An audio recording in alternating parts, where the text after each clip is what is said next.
Thank you, ladies and gentlemen.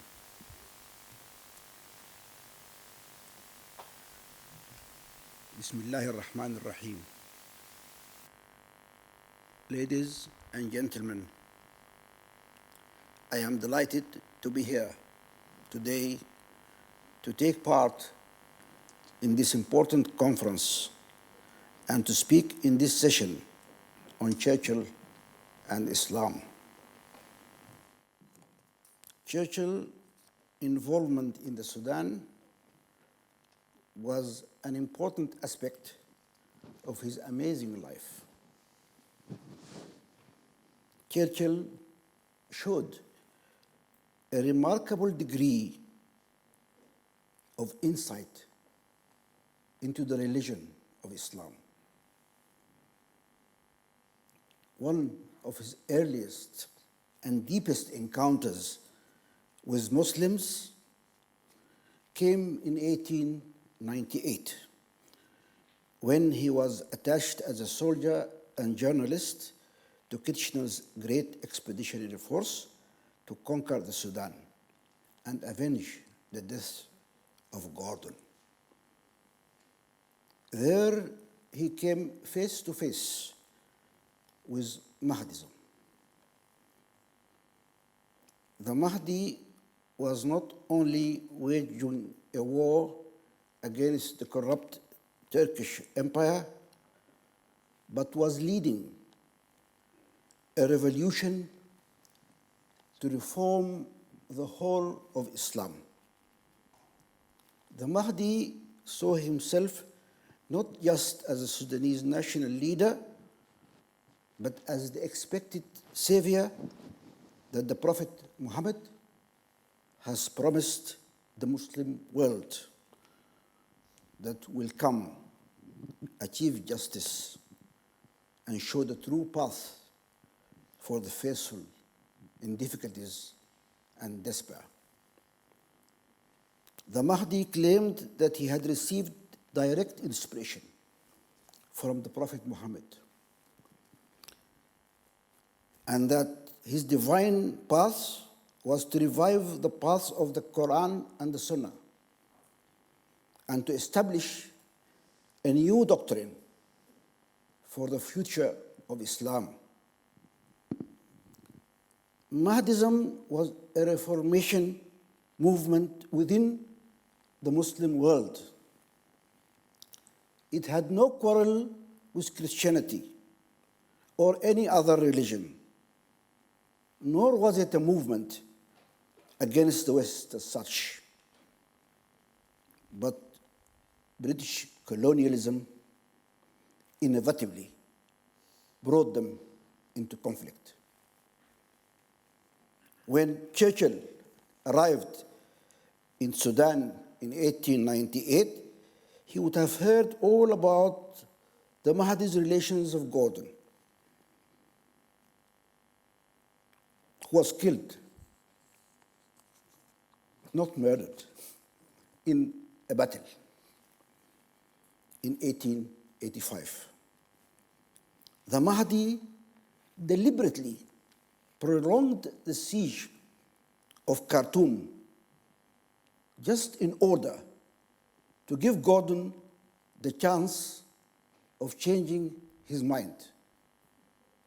He went as far as to say, please do not commit suicide, because the military situation was really suicidal.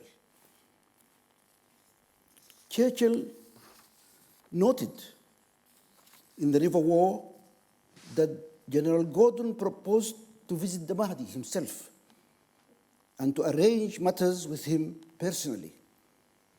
Perhaps he recognized a kindred spirit, but of course he wasn't allowed to do that. He was forbidden from going to the Mahdi and meeting him. The correspondence between the Mahdi and General Gordon, together with General Gordon's journals, shed an interesting light in their relationship. Gordon's first letter to the Mahdi shows that he thought the Mahdi was simply seeking power and control over the West, and proposed that he become ruler of the West. But he missed the point that Mahdism was something else. Gordon's last letter to the Mahdi was much reconciliatory. After all, the two men were not so far apart. In contrast to the aggressive tone of his previous letters, Gordon told the Mahdi that he would open the gates of Khartoum and allow its citizens to go over to the Mahdi, because he was sure that he will treat them well. The Mahdi himself died 6 months later. But the Mahdi state continued under the leadership of his first Caliph, Abdullah.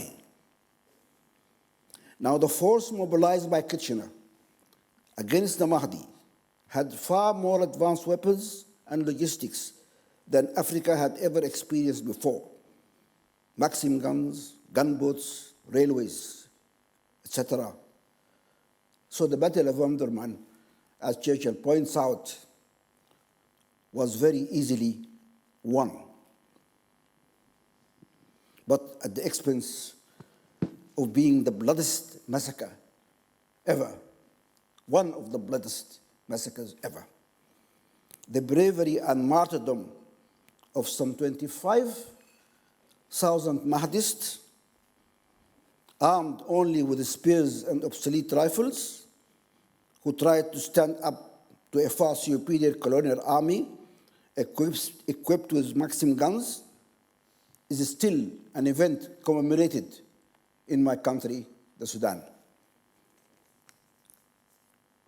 There are many books written about the Battle of Omdurman from a military perspective, but none has the depth and insight that is in the River War.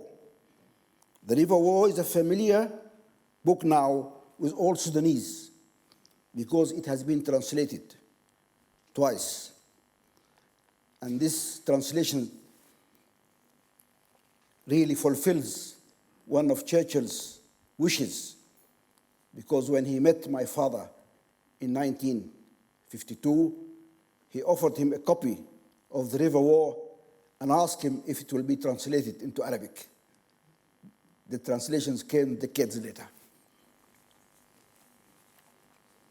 Compared to General Gordon, Churchill exhibited in this book considerable understanding of the influence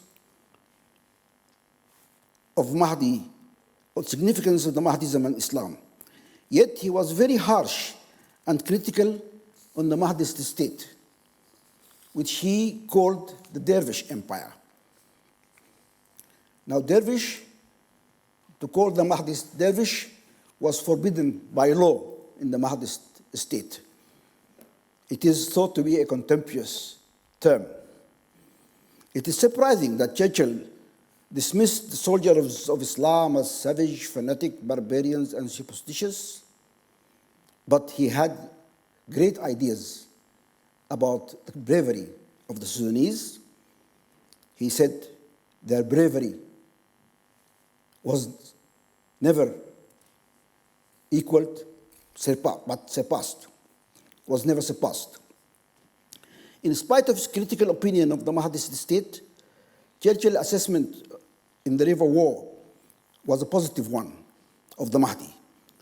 He did not share the views of those who thought the Mahdi was merely a commonplace religious impostor, noting that the Mahdi has achieved significant triumphs in his lifetime and deserved to be regarded as one of the heroes of his race.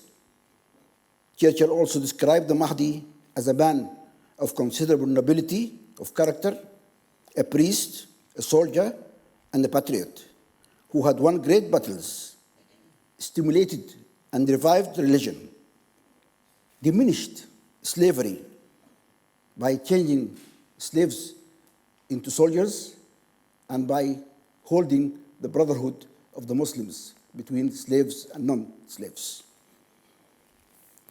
Churchill went even further in showing his sympathy for the Mahdi and in his introduction to a book, The Mahdi of Allah, written by a German, Richard Bannerman.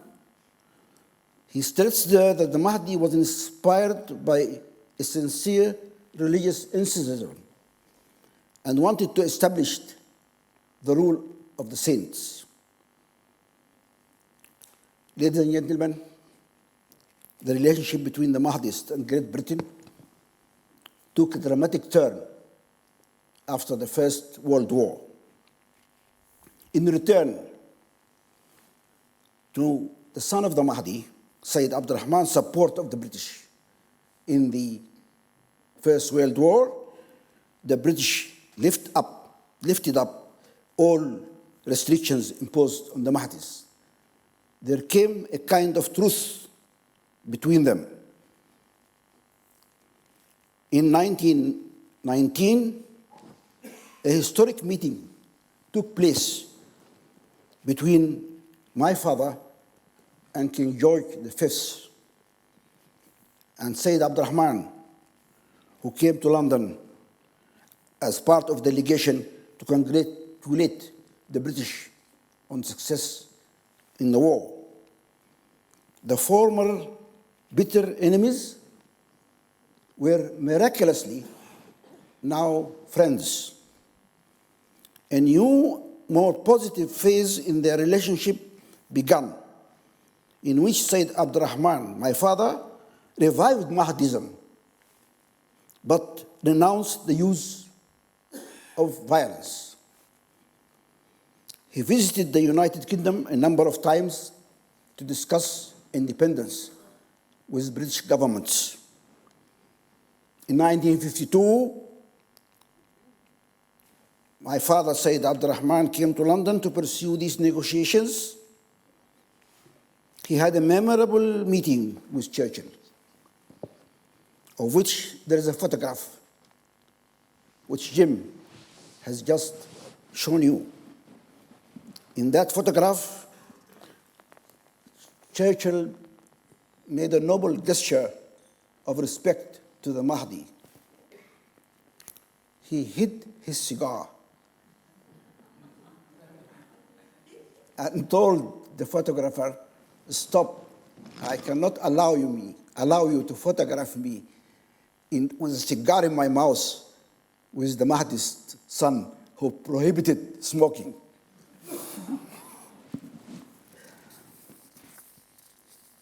We are very proud of that picture, and we keep saying, had Churchill had his cigar on, we probably would find it very difficult to exhibit the picture anyway. At this meeting, Churchill offered all possible support from the British for the Sudan independence. When he got to Cairo to continue negotiations with the other condominium party, Egypt, Sayyid Abdurrahman was in a very strong position because of British support of independence and of overwhelming support from the Sudanese, of course. The Egyptians initially tried to insist on retaining nominal sovereignty over the Sudan, but eventually backed down and agreed to the Sudan self-determination immediately. The agreement between the Mahdi's son and the Egyptians formed the basis of the Anglo-Egyptian agreement over the Sudan in 1953. The British had not expected the Egyptians to renounce their claim to sovereignty so abruptly. Churchill was not so happy with that agreement, but was wise enough not to try to sabotage it, and eventually allowed the Sudan to gain its independence peacefully in 1956. Ladies and gentlemen, despite the brutal nature of the Battle of Omdurman, the insights and understandings of Mahdism and Islam displayed in Churchill writings and his role in enabling Sudan to get its independence in the 1950s, these have left Churchill with a great positive reputation among Sudanese. Sayyid Abdurrahman wrote in his memoirs,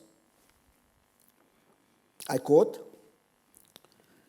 "I have, from my experience in contact with the British, discovered that some are guided by a noble spirit of humanity that illuminates their path.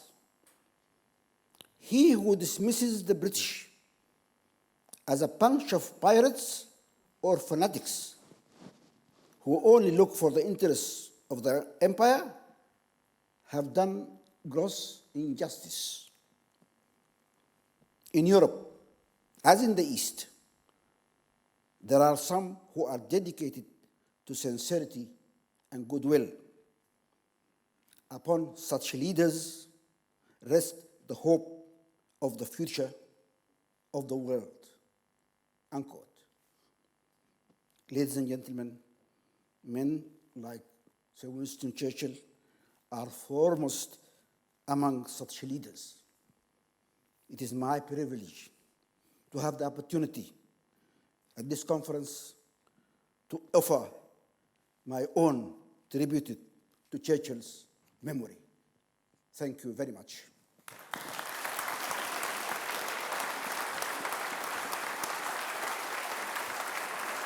Well done. Thank you very much. Thank you. Thank you.